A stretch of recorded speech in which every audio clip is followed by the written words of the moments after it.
We're going live right this second. They pick up a massive weapon for him and for Dabo. Coach, I know you like. All right, this is your boy 12. This is Assen. As of right now, we are doing the NFL draft. We're on a little bit late, but we're still going in. I got my co-host here on the phone. What's going on, B? Shoot, man, what's going on? What's going on, Assen? Going on this draft over here for the NFL. 6th pick. Giants picked up Malik Neighbors just now. Yes, sir. Malik Neighbors is now off the board. The Bears were number one. They did what they were supposed to do. They didn't come out and say J.J. McCarthy. It's not like how back in the day they came out and said Mitch Trubisky, so that was a good thing. They did what they're supposed to do with the talent that was right in front of them. I think they made the right move after giving up Justin Fields because really there was nowhere else they could pivot. Yeah, man. I wasn't a big fan of the Justin Fields move. I think we keep him, then we trade down, we get Marvin Harrison Jr., and then you never know if the 9th pick we'll probably get an offensive tackle or defensive lineman, somebody. But we get Marvin Harrison Jr., and then you never know if the 9th pick we'll probably get an offensive tackle or defensive lineman, somebody. But that's old news. Yeah, the next best choice is to go ahead and get Caleb Williams and keep it pushing. Well, the one thing I do like about Caleb Williams, just to be honest with you, is the fact that the man has a live arm. Like when I study his tape, he can throw from any angle, as they always say, off platform, within rhythm, inside the pocket. I like how he scales. He climbs the pocket. He'll circle back, get back into the pocket, and then let it rip. The man has unbelievable vision. He can see across the whole field. His football IQ seems to be pretty high, and he has incredible physical attributes. He's not going to run like Justin Fields did. He's not as big as Justin Fields is, but if he does have the plethora of weapons around him, he could be able to get rid of the ball a lot quicker, which will enable him not to have to make those runs and eventually end up getting hurt. Yeah, I agree with everything you said there. I just think on the negatives with him, I don't think he makes his reads quick enough. Obviously, in the NFL, you have to read even faster than Division I football. He's got less than 3 seconds to get that ball out. I don't know if he can do it, especially going into the season. It's going to take time. He can do that. If he can get through his progressions and read the defenses, at least at a decent level, we'll have some success with him. And then, of course, as the games, pile up and the years pile up, hopefully he becomes what everybody thinks he'll be, which is off the charts. We'll see. Yeah, he can't run like Fields did. He's definitely slower, not as big like you mentioned, but it was him, Jaden Daniels, or my pick. I think my favorite quarterback is Michael Penix. I think he's going to be a steal. But we'll see. We'll see what he does. He's got a lot of work ahead of him, though. A lot of work ahead of him. But the good thing is they do have a lot of weapons. They do have a proven play caller on the offensive side, which makes a world of difference. Because, the Bears usually don't go with anything proven, at least the last few regimes, Everybody was a first timer, you know what I mean? First time GM with Ryan Pace, first time, head coaches, first time, offensive coordinators, like with Luke Getsy. So this time we got somebody with a track record who actually is proven and has actually has something to show for it too, in a positive light. Right. Yeah, I'm excited to see what they do. They're shaking it up, but they're picking the right selection in the draft so far. Obviously, just the one pick. It ain't a Mitch Trubisky bull crap, and all this other, nonsense. But they're making the right moves, and if it doesn't pan out, it doesn't pan out. But it's the right move at the right time. So we'll see. I do 100% agree with that. Moving on with the pick, number 2. We all saw that Jaden Daniels came right off the board from LSU. He's a pretty incredible talent. He's a little bit of a late starter. He's a little bit older, but I think Washington knew what they were going to do. They weren't messing around, and they came right up and got their quarterback. And I like the pick. I mean, to cut you off, I like the pick. Obviously, it's 1 and 1A between him and Caleb. They needed the quarterback. again, they got the right pick for the right situation. But these guys pan out or not, you never know. He could be a Ryan Leaf or he could be a Peyton Manning. You know what I'm saying? Yeah, you never know. And Ryan Leaf you fell never off know. before Peyton Manning. right. But, you know, when that draft occurred, was it 98, 99 or something? Mhm. Those are the two quarterbacks hands down in college football. And at that time, I thought both of them were going to be standout, perennial, all pros. And, of course, one was, one wasn't. So you never know how it turns out. Yeah, that's true. That's true, man. When the leaf falls, you know it's going to get cold on you. And the whole team froze up. Yeah, and then moving on to pick number 3, it looks like this is like one of the unique drafts where 3 quarterbacks come right off the board because you have the Patriots with Drake May, who has a ton of talent. He has the height. They call it the prototypical height, where you can see all over the offensive line. His footwork probably needs a little bit of improvement. It looks a little sloppy at times. He has a live arm. Man can launch it. He has good vision. But me, I know it's going to sound unfair, man. I know it's not going to sound right to say this, but I'm going to say it because this is an ass in. We don't get asked out. We get our ass in. I don't mess with North Carolina, man, unless it's basketball, all right? After our experience with the Bears. If it ain't basketball, man, don't let that pick fall to you. But this is not Mitch Trubisky. This is a whole different man, a whole different young man with a whole different type of skill sets. But again, like the competition that they faced wasn't the best of the competitions. He doesn't have the best of weapons, but I do see the talent and I do see the ambition, which is super important as well, to go along with the talent.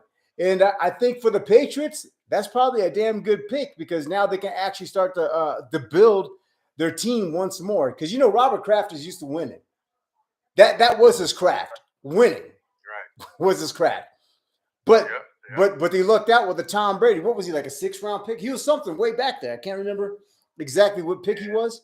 But he was at the back end of the draft. Back into the draft. But he did sit behind Drew Bledsoe, who at that time was doing a phenomenal job tearing it up. And then once he got injured, Tom Brady came in, and that was all she wrote. Yeah.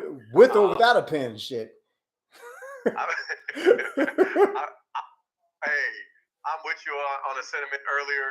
I'm not fooling with nobody out of North Carolina that has a Q and a B after their name or before their name. Not doing it, man. He's not Mitchell, but damn, he ain't that far off. I don't have an upside with this guy. Like, yeah, he's 6'4", 6'4 and a half. He's got great size that way. Extremely undisciplined. He's got a decent arm. He can move out the pocket a little bit.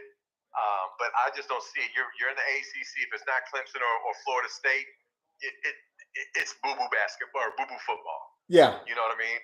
It's not Big Ten. It's not SEC. And it's not Pac-12 or what was the Pac-12. So I'm not in any way, shape, or form this big at all. I would have went, like I said, with Michael Penix. I love that guy's ability to throw the football, to carve up defenses. He knows where he wants to go. He can read defense as well. I thought that would be a better pick. Only time will tell. I could be wrong or right. I'm one or the other. I've been hearing. I don't mean to cut you off, but I've been hearing a couple things. Like sometimes people feel a little funny about him only because he's a left-hander as well, which I don't think it really matters as long as you can catch the ball. Yeah, it don't matter. Left hand, right hand, no hand almost. Ambidextrous, both hands. Right. Yeah. So if you can throw the ball in tight spaces and anticipate and read and keep plays alive with your feet, whether it's behind the pocket, or in the pocket or outside the pocket or going downfield, hey man, that's all that matters. So it looks like Atlanta's on the clock right now. Oh yeah, but also Alt Went as well, offensive lineman, left tackle. And then who went after him just now? Tennessee just picked up Latham, offensive tackle. 6'5", 6'5" and 3/4, man, about 340 pounds. This is getting really exciting. That was the 7th pick. know, man. We'll see. We'll see how these guys go. But it's all offense right now. Yeah, all Not a offense. quarterback. Yeah, if it's not a receiver, it's an offensive lineman. The draft is so deep. I think all these guys are going to be, at least pretty good, especially the offensive lineman. I think normally when you draft an offensive lineman, it's as good as gold. There's very few times a top offensive lineman goes down to 2. That's true too. They got one job to do, and they better do it well. Right. It's getting exciting. The reason why I'm saying it's getting exciting is because in this draft, the Chicago Bears have the number 1 and the number 9 pick, and everything seems to be falling correctly. The Falcons are now are going to pick Atlanta, and we're just a little bit after them. And if everything cuts right, we can end up with the Bears can end up with Rome Odunze, and that would be ridiculous. On top of having DJ Moore, on top of having Cole Kmet, Keenan Allen, Everett. I mean, this could be nasty. Yeah, it definitely could be, man. I know Malik Neighbors got taken off the board. Yeah, we'll see. We'll see how it turns out. But if they go wide receiver, obviously that's the pick. But it wouldn't hurt them to go offensive tackle because you need somebody to help Caleb. Our offensive line wasn't that great. Talking about the Bears, in my opinion, it wasn't that great. So they might go that route. You never know. But let me ask you this: if you project down the road, right? Isn't it better to get a stud wide receiver, a blue chip wide receiver, than an offensive tackle, because it'll be easier and cheaper to find one in free agency or to trade for one, as opposed to trying to, wrangle away a top end wide receiver, potential number 1. Yeah, I think you're right on that. You can always go into free agency the year after or whatever and try to find a good offensive line, especially if you have all these offensive weapons around. Offensive linemen, they'll be drooling at the bit to come over. Yeah, and not only that, but if you like what I just named off, let's say you have Rome Odunze, let's say you do have you do have Cole Kmet, you do have DJ Moore, you do have Everett, you do have Keenan Allen, you do have DJ Moore, you do have Everett, you do have Keenan Allen. If you got those 5 receivers, I'm telling you right now, the offensive line is going to be a lot better this year than last year. Why? Because each one of these guys can get open. Each one of these guys can make moves and make something special happen, which means there'll be less time for them to get to the quarterback because he has so many more options of stud wide receivers or receivers that he can actually go to. And then I'm not even talking, about Swift coming out the back, and he can catch and he can run. That's going to keep a defense way off its. They're constantly going to be on their heels. They're not going to be on their feet the same way they would be if they know who to look for.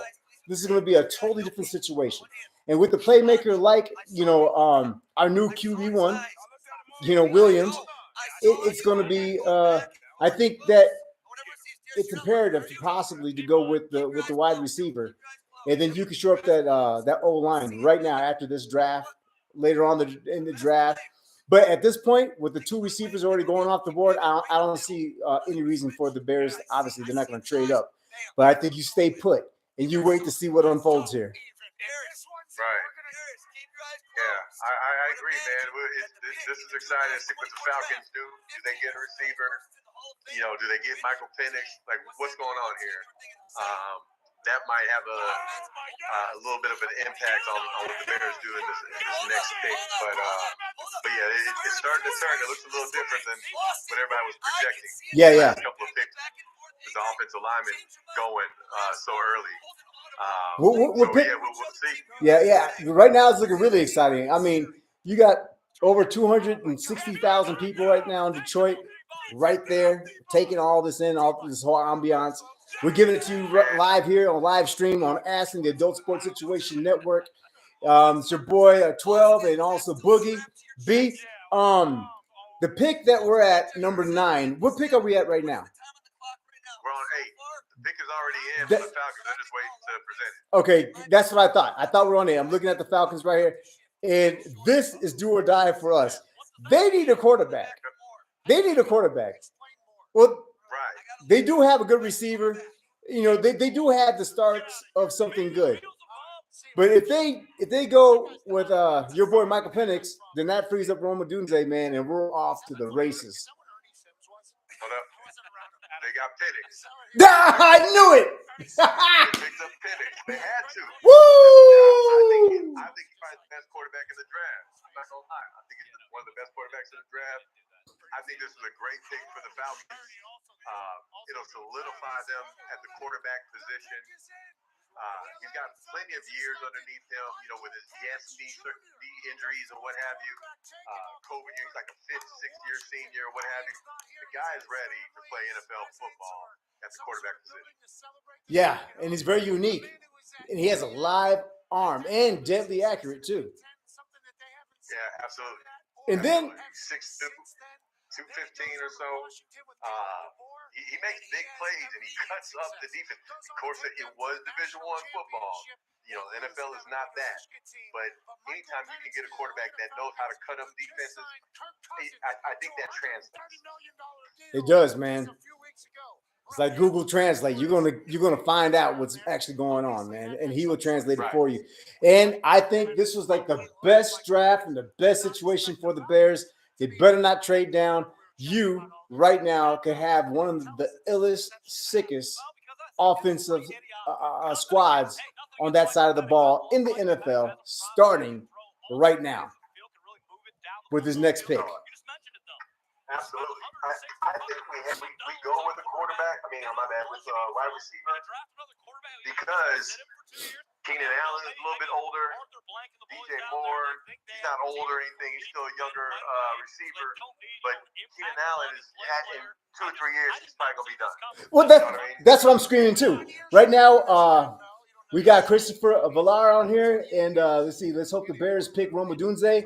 Got you, brother. We gotta go Rome Odunze, man. There's no other way. I hope the Bears pick Rome Odunze. He is on the board. The Bears are on the clock. This is a no-brainer. This is probably like one of the biggest. Our pick is in. Our pick is already in. They're not playing, bro. But it's got to be Rome. I agree with my man with the comment. You got to go with Rome. You got to bolster up the offense. We either going all in or we got to go home. You know what I mean? Exactly. Yeah, I'm with it. And going all in is going all out in this case. No doubt. This will be the biggest fleece and biggest win in recent NFL history, bro. Coming out with those two, you don't need the other 4 or 5 picks that you would have had. You got Keenan Allen, you got Montez Sweat, you got Caleb Williams, and you get Rome Odunze? What? Right. Oh my goodness. You already know. Let's get ready. Christopher, the Bears are coming out of hibernation, brother. The Bears are coming out of hibernation, man. We sick of being bare naked in these NFL streets. Hey, we sick of not being able to put points on the board, even though we did well at the end of last year. Yeah. We was averaging around 30 points a game near the end. But we sick of not being able to put points on the board. We sick of kicking field goals all the time. Oh my gosh. Yeah. We're sick of it all, dog. We're sick of it all. We go out, we go high powered, or like I said, we go home. Exactly. And right now, we're going all out.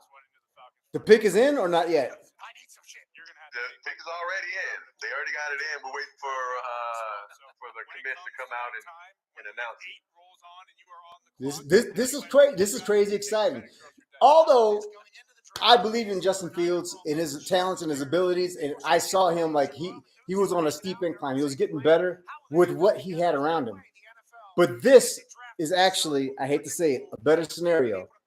To have those two pieces.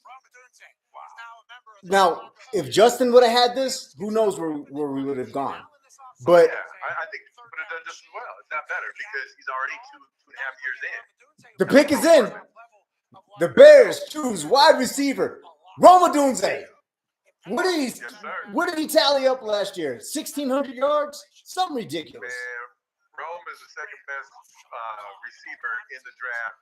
No disrespect to Malik Neighbors. I think he's a great receiver, but if it's not Marvin Harrison, it's got to be Rome. It got to be Rome. And not only that, it's got to be Rome. Rome. Malik was what, 6 foot tall? He's 6 foot tall. Rome was like 6'3", 6'4". Right. Yep. He's about 6'3" or so. 6'4", great hands, great route runner, big body. This is gonna be sick. Woo-hoo! It's gonna be nasty. Bear the F down. Right. Absolutely. This is Absolutely, crazy. man. Hey, it did not have to make any moves. It fell exactly perfect. And as a tidbit, not Malik Neighbors, but Roma Dunze, DJ Moore, and Keenan Allen were all in California throwing the ball together, catching, playing.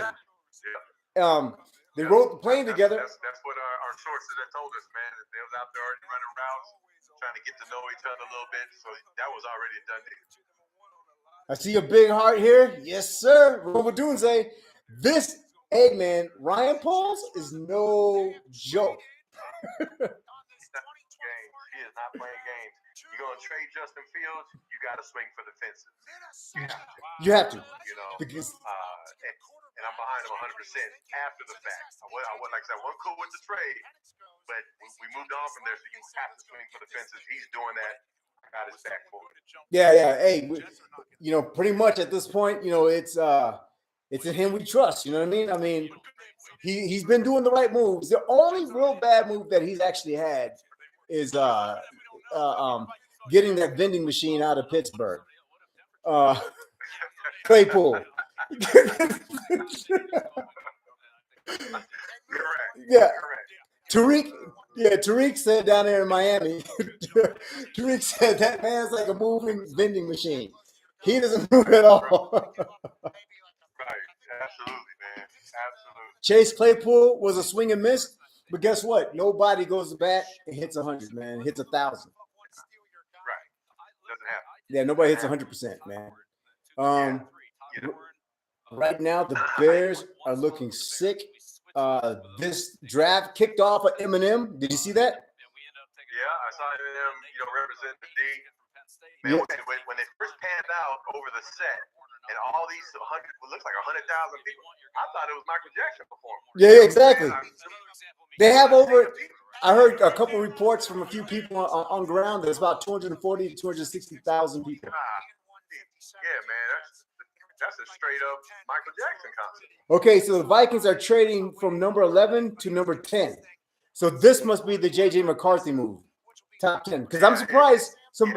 According to all the hype and everything, nobody moved up to try to get J.J. after winning a national championship under Jim Harbaugh. Man, I'm with you. I like J.J. McCarthy. I think he's a good player. He's not as athletic as Jaden and Caleb and even Michael Penix. But guy's a champion. He's a winner. He does just about everything right. So I think he's a great pick. The Vikings need him because Cousins bounced and took a truckload of money to go elsewhere. You got to get him. Yeah, 100%, 100%. And the one thing I do like about him is the way he plays with his structure.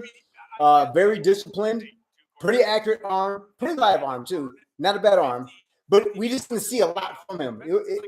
It was a team effort winning that national championship under Jim Harbaugh, but you didn't see him have to go out there and actually make things happen. But when he was asked to do things, he got it done. So that's somebody who is definitely 100% coachable. And he's also from the Chicagoland area too. Oh, yeah. So props up to JJ. The next best one's got to be Bo Nix. Okay, there it is. JJ McCarthy. The Vikings selected JJ McCarthy. Now let's talk about the NFC North, man, because this is getting real interesting. Yeah. You got Jordan Love, who this was his breakout season. I mean, this was his rookie season, basically, in a sense. But I mean, it took him a few games, didn't look good, but he finally broke out, and he looks like he's in tune. And then now we got JJ McCarthy. We already know what Detroit has over there, with Jared Goff. And now we got Caleb Williams. What do you think about this NFC North? Man, I think the NFC North is going to be a high potent offensive league. You know what I mean? It's going to be crazy. Yeah, I think, the Lions, they were one win away from getting to the Super Bowl last year, I believe. Facts. putting up mad numbers and stuff, doing really good on the offensive end. You got Minnesota Vikings with this pick here. I think JJ's going to fit right in. He's ready to be a pro. He learned from a pro, ex-Bear, Jim Harbaugh. He's ready to go. And then, of course, with the Bears picking Caleb, I think he's the furthest behind, obviously, than JJ. I think JJ is a little bit more ready than Caleb is. But Caleb has all the tools. He's just got to get up to speed. Once he does that, we're going to be an offensive juggernaut, obviously, with Rome, Keenan Allen, and DJ. I think our division is going to be straight scoring 30-plus just about every game. Hey, you know what? When we got our new general manager, right? What did Ryan Poles say? He said, we're going to take the North, and we're not giving it back. It looks like he's following through with that, bro. He's following through. Man, we need to. We've been the doormat after being the top dog in the North since the beginning and inception of the NFL to being the doormat.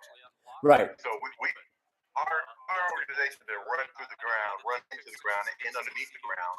It's time to start digging our way back out. And that's how you do it. Is you going hard on the offense, which the Bears never do historically. Yeah, we never had this. We never had something like this. Right. Even with Ryan, go ahead. I'm saying you pick up on the defensive side. Right, because even with Ryan Poles, it looked like we were going to repeat what everybody else did, because he was building on the defense first, which makes sense because defense will win you Super Bowls, right? It will win you close games if you can score. So he did the right things and the right moves, and now he is going full on with the offensive side of the ball, man. There hasn't been a more exciting time in Chicago Bears history, probably since like 85, 86. Lovie Smith. We can't overlook Lovie Smith. Lovie Smith did a great job. He got fired for going 10-6. Yeah, he got fired for going 10-6.